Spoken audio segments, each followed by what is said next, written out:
गुजरात को नशा मुक्त बनाने के उद्देश्य से पुलिस प्रशासन ने मादक पदार्थों के तस्करों के खिलाफ अब तक का सबसे सख्त अभियान छेड़ा है। गृह राज्य मंत्री हर्ष संघवी के निर्देश एवं पुलिस महानिदेशक जीएस मलिक के आदेश पर पुलिस ने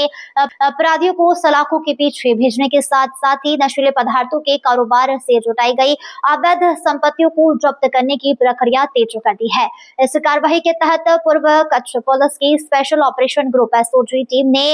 SAFEMA NDPSA अधिनियम के तहत बड़ी सफलता हासिल करते हुए कुख्यात पेडलर पिंटू यादव की अवैध संपत्तियों पर शिकंजा कसा है। मुंबई स्थित अथॉरिटी से कानूनी मंजूरी मिलने के बाद आरोपी का 15 लाख मूल्य का मकान और 3 वाहन कुल कीमत 22.31 लाख रुपए जब्त किए गए हैं। गुजरात राज्य सरकारનું જે એક ખાસ અભિગમ છે ડ્રગ્સ વિરુદ્ધ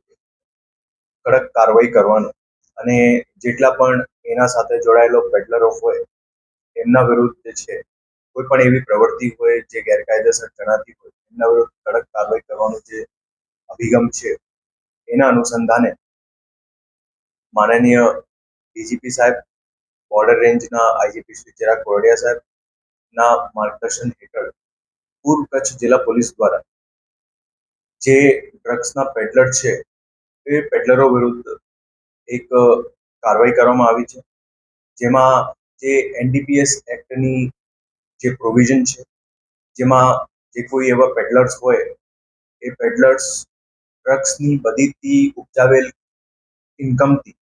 પોતાની જંગમ અથવા સ્થાવર મિલકતો વસાવેલ હોય તો એના ઉપર પોલીસ દ્વારા કાર્યવાહી થઈ શકે એના આધારે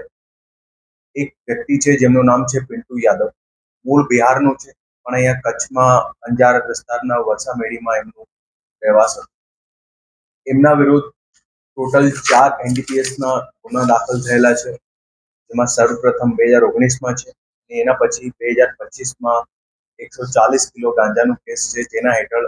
ઓલરેડી આ વ્યક્તિ અત્યારે ગલપાદર જેલમાં છે। જે NDPS એક્ટની પ્રોવિઝન છે એમાં 60